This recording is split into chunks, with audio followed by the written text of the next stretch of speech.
Hey everyone, Eric Dutram here with the latest edition of the Dutram Report, the podcast on ETFs and more. Today we are talking about mergers and acquisitions with Sal Bruno, the CIO at Index IQ. We discuss what's been going on in the M&A market lately and what is behind the merger arbitrage strategy as well. So if you have any questions or comments, make sure to send them in to podcast@zacks.com, and don't forget to find the Dutram Report on iTunes and give us a review there as well. But stay tuned for my chat with Sal right after this. Okay, Sal, thanks for joining us today to talk about what has been going on with all the M&A activity in recent months. First off, what's with all the mergers and acquisitions lately? It sure seems like it is a more active market than usual. So your observation is spot on. 2017 in the first quarter has been one of the strongest first quarters in terms of deal flow that we've seen over the last 4 or 5 years. Whereas we saw a little bit of a slowdown in 2016 from very, very strong years in 2014 and 15. 16 was a little bit of a slowdown, and we saw a reacceleration in the first quarter. We think that has to do a lot with the current economic scenario and the outlook for the economy going forward. So corporations are still sitting on quite a bit of cash on their balance sheet. Equity markets are still high, so cash as a currency for transactions are still quite valuable for companies. We also have an uncertain economic future. There is some optimism for growth, but companies still have a tremendous pressure to grow their bottom line, and they often look to try and grow that through deal flow, through acquisitions, in addition to organic growth, but definitely to try and grow their earnings through the synergies that come from mergers. So we think that's a great backdrop. We saw continued low interest rates. You have administration that has so far been somewhat constructive on deals and has sort of signaled that there will be a little bit maybe easier to get some of these deals through. So that's been a positive that's going on. And the final positive that you have going on is the potential repatriation of about $2 trillion in cash for companies sitting offshore. So if they do get a tax deal done and that company comes back onshore, we think that there's a decent chance some of that money will be used to finance even more deals going forward. Yeah, let's talk about some of that cash repatriation real quick. Now, let's say they do end up bringing some or most of this money back. Is there any reason that mergers and acquisitions will be any more in focus than, say, a stock buyback or just a dividend increase? Yeah, we think that there are some things because there's only so much you can do for share buybacks, and we've seen a lot of share buybacks. Many of those have actually been financed by corporate bond issuance. If you look at the data over the past 4 or 5 years with interest rates so low, many companies have been issuing bonds to generate cash to do the share buyback. Now having cash on hand, we think there's a decent chance that they're going to have to look for more growth. And the economy is ever getting more competitive, and trying to find those pockets for organic growth are always more difficult. So we think that there's a good chance that at least some of that repatriated capital will find its way into merger-related activity. You also briefly mentioned the Trump administration. Are there any particular sectors or industries you think will benefit from this sort of better stance among mergers and acquisitions going forward?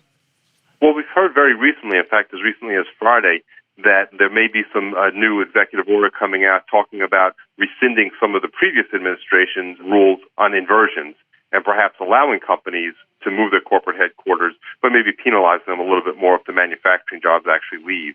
So it's actually a little bit of reversal on some of those inversions. They're not a huge amount of the deal flow, but potentially could impact areas like healthcare, where we've seen some of those inversions take place. Also, we think a lower tax rate on the corporate activity may make it a little bit easier for companies to just try and get their deals done as well.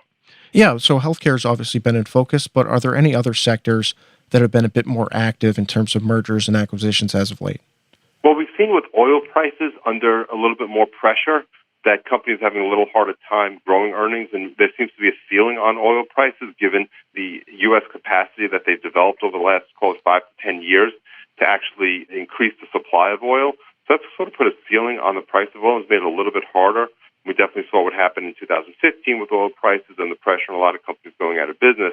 So it's during those periods of times we think that energy companies are likely to try to look for ways to bolster their balance sheet, maybe through partnerships or acquisitions of other assets that may be a little bit undervalued. So we think energy is one place where oil prices are under pressure that you could see a little bit more consolidation going on in the industry. And then technology is always a place where you see companies trying to make strategic allocations and acquisitions as well to try to shore up their competitive advantage. So let's talk about the strategy of investing in sort of an M&A environment. So it's pretty difficult to find companies that are M&A targets ahead of time. So a lot of people go for this merger arbitrage strategy instead. Can you explain the basics behind this approach? Yeah, so the basics behind doing merger arbitrage is once a deal has been announced, often the stock price of that target company will move up close to the actual announced target, but it doesn't quite get there for a number of reasons. There's a time value of money. There are often regulatory issues that they may have to overcome, or just the uncertain nature if we'll actually get shareholder approval, and people will tender their shares to actually make the deal go through. So some of that premium remains on the table, available to investors who are willing to take long positions in those target companies. You also have scenarios where once a target is announced, as a deal announced, that company that's a target could actually become part of a bidding war. So there may be another company that's interested in buying them in addition to the initial company that's interested in buying them. So you could actually become the beneficiary if you step in and buy a long position in that target company, where you might be able to get the benefit of competing deals, which ratchet the price up ever higher. So there are a couple of different ways you can make money on the long side by getting into some of these target companies once they're announced as part of a deal.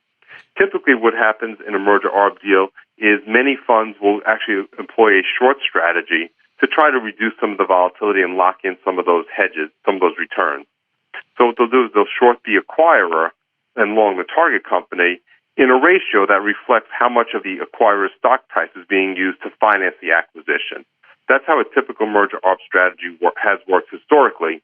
There are some potential shortfalls to doing it that way.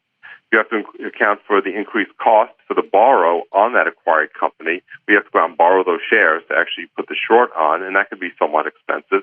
It could also potentially limit your universe of what long deals you want to go into. You have to account for the fact that liquidity needs to be available not only on the long side for the target company you're buying, but also on the short side. There has to be shares available to borrow to enable you to put that short on.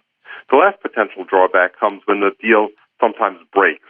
So when a deal breaks, for whatever reason, the price of the target company tends to drop in value and you lose some money on that. Oftentimes what happens is the price of the acquiring company tends to rise, and you could also lose money on that. So you have the potential to lose money on both sides of the deal if that deal happens to break. The way we tend to do it in our strategy is we're long the target company, but instead of shorting the acquirer, we actually put a short on the sector of the acquirer for the U.S.-based companies.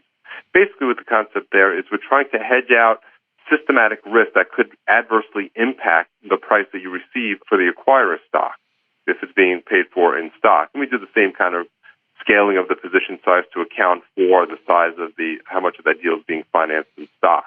But there are some advantages to doing it at the sector level. The first and the biggest advantage is the cost. So by using sector ETFs that represent those sectors, it becomes very cheap to get that borrow. You don't have to worry about the liquidity. There are very large, very liquid ETFs on those sectors, and we just take short positions on those. Again, very cheap to borrow. A couple of major advantages to doing it at the sector level as opposed to the individual acquirer level. Yeah, let's talk a little bit about the fund that tracks this market, the IQ Merger Arbitrage ETF. Great symbol, by the way. MNA is the ticker. So does it just buy all the companies where a takeover has been publicly announced, or is there a little bit more selection process that goes in beyond the broad approach?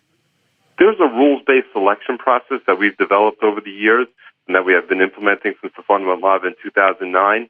We generally try to cast the net wide and get as many of the deals as we can into the index and ultimately into the fund. However, there are some limitations, some rules that we do apply. The first rule is it has to be the target company, and it needs to be listed on a global developed market. So it's basically the U.S. and the developed international and Canada. The next step is to make sure that the acquirer is trying to get at least 50% of the remaining outstanding shares of the target company. The idea behind that rule is to make sure that the amount of the deal of the target that's actually being for sale is large enough to move the stock price of the target company. And you've had a number of deals over the years where GE has spun off NBC to Universal, which is a very large dollar transaction. But as far as the percentage of the GE stock, it's actually not a huge percentage. It doesn't meet the 50% threshold. So that's a deal we would not go into, even though it's a large dollar deal. We would not go into that deal because it's not big enough to really have a material impact on the GE stock price. So we look for the 50% threshold. We look for developed international. We look for where the price is trading at after the deal is announced relative to where it's trading out before the deal is announced, and we take into account the offer price. And we'll take as many of those deals as possible. We do try to avoid certain types of deals where the offer is actually below the existing price of the company, which happens rarely, but it does happen from time to time.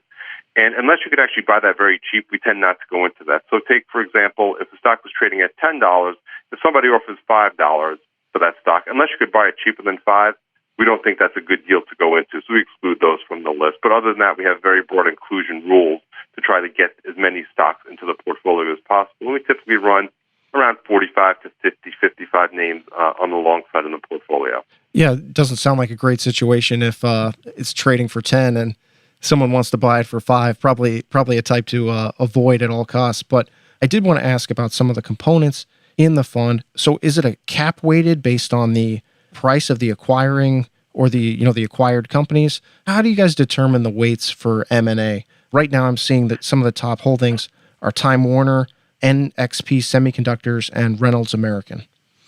Yeah, so what we're trying to do is to make sure that we capture the M&A space as broadly as possible and also making it as investable or liquid as possible. So we've developed a methodology to actually weight the components based on their liquidity as opposed to based on their market capitalization. So at the beginning of each month when we do our rebalance, we calculate the median dollars traded in each position over the prior 7 days. And we take 7 days because we know that companies that are announced as targets of deals will trade very differently post-announcement than they do prior to announcement. They're not trading as a merger candidate as opposed to just an ordinary stock. So we want to get a very short window to look at the trading activity. We also take the median as opposed to the average because often you get a spike in volume on the day that the deal is announced. So if that date happens to fall within your 7-day window, if you take the average, you're potentially biased upwards on your estimate of liquidity. And that liquidity may only have existed on the day of the announcement, but doesn't really exist on a going forward basis. So by taking the median, we kind of smooth out the impact of that 1-day jump. Other than that, it becomes sort of like a market cap calculation, except we're using that median 7-day dollar value as the measure for each company and dividing it by the total for all the companies. We do have a 10% limitation, so no individual position will exceed 10% in the index or the portfolio. And let's also talk about the short exposure again real quick. So how much of the portfolio at any given time will be tied up in this short hedging strategy, part of the M&A equation?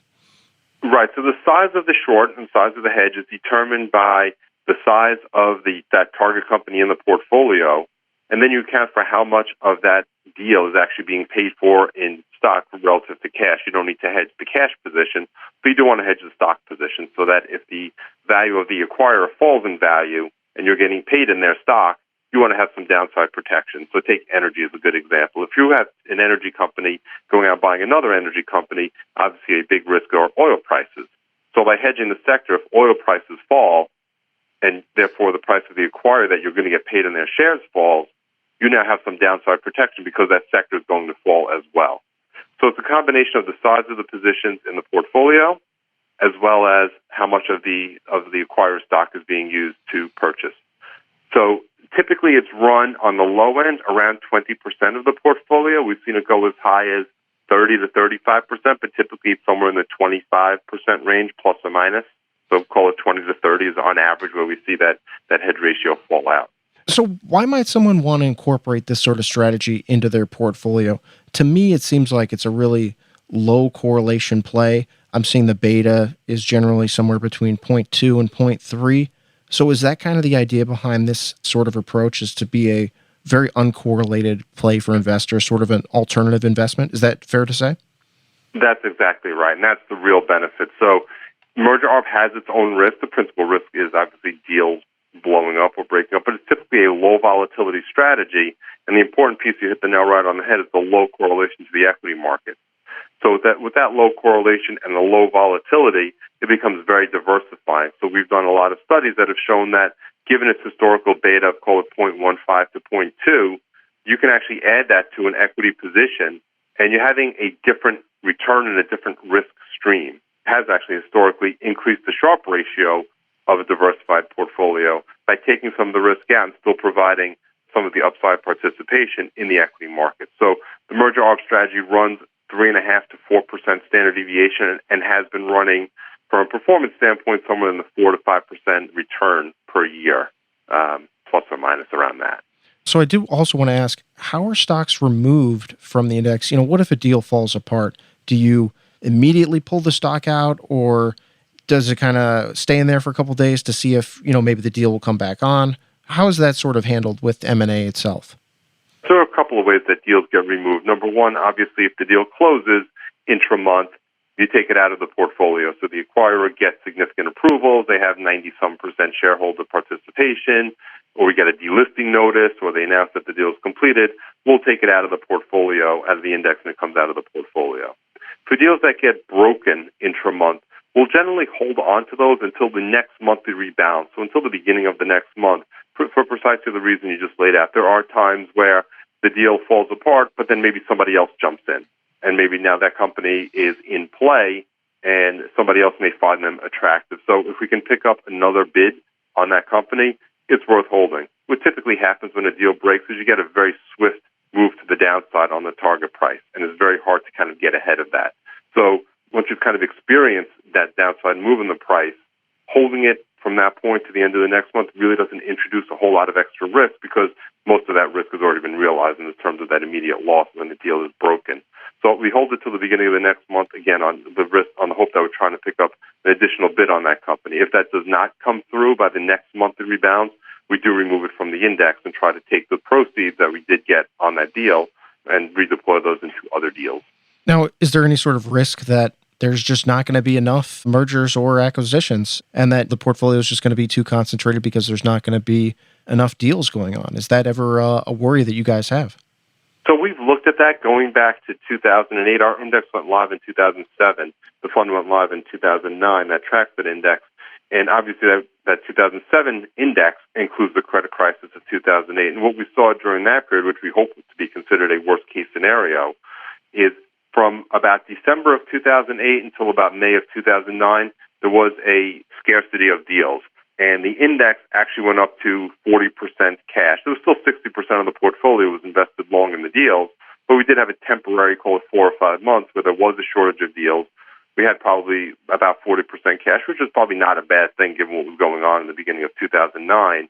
And then as the market started recovering a little bit, we started to see deal flow kind of come back through. And by May or June of 2009, we were back down to about 5% cash and pretty close to fully invested. So in that quote-unquote worst-case scenario, we did not go to complete cash. We still had more than half the portfolio invested in deals. Okay. Sal, thanks for coming on to talk about this in-focus area of the investing world and shedding some light on the merger arbitrage strategy as well. Thanks. Thank you. All right, everyone. That was Sal Bruno, CIO at Index IQ. You can check out more information regarding the IQ Merger Arbitrage ETF, symbol MNA, over at nylinvestments.com, as well as more about the rest of their lineup there as well. Hope you enjoyed this edition of the Deutsche Report, and make sure to tune in for more interviews and discussions on the world of exchange-traded funds in the future. And for my thoughts on the ETF world, make sure to go on over to Zacks.com and check out the ETF Investor Service, which includes my top picks and commentary on the markets. And don't forget to find and review the Deutsche Report on iTunes, and if there are any topics you want us to discuss, feel free to reach out at podcast@Zacks.com, over in my Twitter page @EricDutram, or leave us a comment on Facebook too. And be on the lookout for a new edition of the Deutsche Report each and every Thursday. But until then, for Zacks.com, I'm Eric Dutram.